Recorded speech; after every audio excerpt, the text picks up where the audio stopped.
Good morning বৃত্তান্ত, আপনাদের সঙ্গে আমি অনিন্দিতা। চোখ রাখবো আজকের খবরের মর্নিং আপডেটে। আজকের আবহাওয়া কেমন যাবে জেনে নেব। আমাদের সঙ্গে টেলিফোনে রয়েছেন আমাদের প্রতিনিধি, জেনে নিন তার থেকে আজকের আবহাওয়ার রিপোর্ট। দেখো, উত্তরবঙ্গ কৃষি বিশ্ববিদ্যালয়ের আবহাওয়া দপ্তর সূত্রে কিন্তু আজ উত্তরবঙ্গের বেশ কয়েকটি জেলায় হলুদ সতর্কতা জারি করেছে। তার মধ্যে রয়েছে জলপাইগুড়ি, আলিপুরদুয়ার এবং কোচবিহার জেলা, যেখানে কোথাও কোথাও কিন্তু বজ্রবিদ্যুৎ সহ বৃষ্টির একটা পূর্বাভাস রয়েছে। পাশাপাশি 30 থেকে 40 কিলোমিটার গতিবেগে বাতাস বইতে পারে, এমনটা পূর্বাভাস রয়েছে আবহাওয়া দপ্তরের। পাশাপাশি সমগ্র উত্তরবঙ্গের সবকটি জেলার জন্য যে পূর্বাভাস দেওয়া আছে, সেখানে বলা হয়েছে আকাশ মূলত আংশিক মেঘলা থাকবে। কয়েকটি জায়গায় বিক্ষিপ্তভাবে, মধ্যবঙ্গের কয়েকটি জেলায় বিক্ষিপ্তভাবে কিন্তু বৃষ্টি হতে পারে 2-1 পশলা। তবে সামগ্রিকভাবে কিন্তু রৌদ্র করোজ্জ্বল আবহাওয়া থাকবে। দার্জিলিং হিমালয় পার্বত্য অংশে সেখানেও কিন্তু রৌদ্র করোজ্জ্বল আবহাওয়া থাকবে, এমনটাই পূর্বাভাস আবহাওয়া দপ্তরের। কি বলছে আজকের গ্রহ নক্ষত্র তিথি, রাশি অনুযায়ী কেমন যাবে আজকের দিনটি জেনে নিন। জয় মাতৃনয়নী। আজ অর্থাৎ 7ই এপ্রিল 23শে চৈত্র, মঙ্গলবার, পঞ্চমী তিথি। চলুন জেনে নেই আজকের রাশিফল। মেষ রাশির জাতক জাতিকার ক্ষেত্রে জ্ঞাতিবিরোধ বেঁধে যেতে পারে আজ। বৃষ রাশির জাতক জাতিকার ক্ষেত্রে পারিবারিক অশান্তি দেখা দেবে। মিথুন রাশির জাতক জাতিকার ক্ষেত্রে পরিস্থিতি স্বাভাবিক থাকবে। কর্কট রাশির জাতক জাতিকার ক্ষেত্রে ব্যবসা বাণিজ্যে লাভবান হবেন। সিংহ রাশির জাতক জাতিকার ক্ষেত্রে অশান্তি দেখা দিতে পারে। কন্যা রাশির জাতক জাতিকার ক্ষেত্রে সুসংবাদ প্রাপ্তি হতে পারে। তুলা রাশির জাতক জাতিকার ক্ষেত্রে মনের শান্তি বিঘ্নিত হবে। বৃশ্চিক রাশির জাতক জাতিকার ক্ষেত্রে অযথা ঝুটঝামেলায় জড়িয়ে পড়তে পারেন। ধনু রাশির জাতক জাতিকার ক্ষেত্রে পারিবারিক শান্তি বজায় থাকবে। মকর রাশির জাতক জাতিকার ক্ষেত্রে অপমানিত হতে হবে আজ। কুম্ভ রাশির জাতক জাতিকার ক্ষেত্রে মান সম্মান বৃদ্ধি পেতে পারে। মীন রাশির জাতক জাতিকার ক্ষেত্রে অযথা হীনমন্যতায় কষ্ট পেতে পারেন। নমস্কার। জেনে নেব গত 24 ঘন্টার খবরের দুরন্ত আপডেট। হাতে আর মাত্র কটা দিন, তাই নাওয়া খাওয়া ভুলে জনসংযোগে মন দিচ্ছেন রায়গঞ্জ বিধানসভার সিপিআইএম প্রার্থী জীবনানন্দ সিংহ। সোমবার গৌরী অঞ্চলে দলের কর্মী সমর্থকদের নিয়ে প্রচার পর্ব সারেন বাম প্রার্থী। সাধারণ মানুষের সঙ্গে মিলিত হয়ে তাদের অভাব অভিযোগের কথা শোনেন মন দিয়ে, প্রতিশ্রুতি দেন দুর্নীতিমুক্ত স্বচ্ছ প্রশাসনের।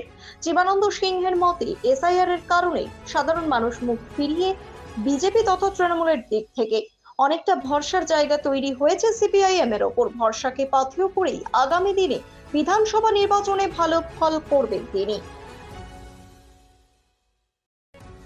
স্বামী প্রণবানন্দ বিদ্যা মন্দিরের উদ্যোগে সোমবার আয়োজিত হলো একদিন ব্যাপী বার্ষিক সাংস্কৃতিক অনুষ্ঠান ও পুরস্কার বিতরণী উৎসব। সেদিন সন্ধ্যায় বিদ্যালয় প্রাঙ্গণে এই বর্ণাঢ্য অনুষ্ঠানটিতে বিশেষ অতিথি হিসেবে উপস্থিত ছিলেন স্বামী মোহনানন্দজি মহারাজ সহ ভারত সেবাশ্রম সংঘের অন্যান্য স্বামীজিরা। শিশুদের বর্ণাঢ্য নাচ গান আবৃত্তিতে মুখর হয়ে ওঠে অনুষ্ঠান প্রাঙ্গণ। সাংস্কৃতিক অনুষ্ঠানের পাশাপাশি এদিন বিদ্যালয়ের বিভিন্ন বিষয়ে কৃতি ছাত্রছাত্রীদের পুরস্কার বিতরণ করা হয়। বিদ্যালয়ের অধ্যক্ষ রাকেশ বসুরায় জানান, সারা বছরই এই বিদ্যালয়ে পড়াশোনার পাশাপাশি একাধিক সাংস্কৃতিক কার্যাবলীর সাথে যুক্ত থাকে। শিশু সর্বাঙ্গীন বিকাশে এই ধরনের সাংস্কৃতিক অনুষ্ঠান খুবই কার্যকরী বলে তিনি মত প্রকাশ করেন।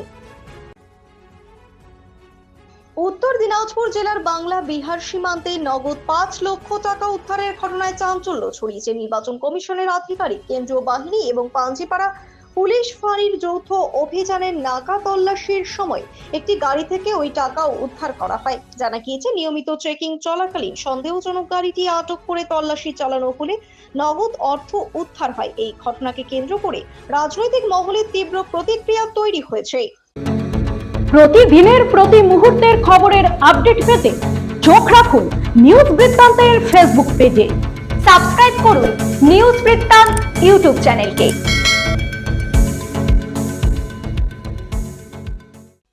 রায়গঞ্জে প্রায় 1.5 মাস পর আদালতের নির্দেশে খুলল বিপ্লবী ক্লাব। সোমবার রায়গঞ্জ থানার পুলিশ এসে ক্লাবটি পুনরায় খুলে দেয়। গত 15ই ফেব্রুয়ারি দুই ক্লাবের বিবাদের জেরে পুলিশ ক্লাবটি সিল করে দিয়েছিল। ক্লাব কর্তৃপক্ষ অভিযোগ তোলে এটি রাজনৈতিক ষড়যন্ত্র। প্রাক্তন কাউন্সিলর তপন দাস ও সদস্যদের দাবি উপরতলার নির্দেশে ক্লাব বন্ধ করা হয়েছিল। অন্যদিকে বিজেপি যুব মোর্চার পক্ষ থেকে অভিযোগ অস্বীকার করে বলা হয়েছে এটি তৃণমূলের গোষ্ঠী দ্বন্দ্বের ফল।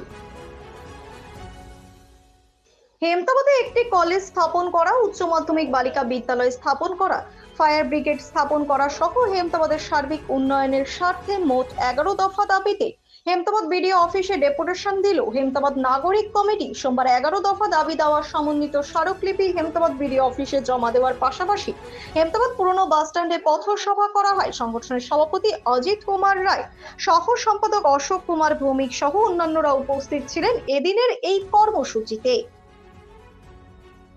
হেমতাবাদে বিজেপির দলীয় কার্যালয় যথাযথ মর্যাদার সাথে পালন করা হলো বিজেপির 47তম প্রতিষ্ঠা দিবস।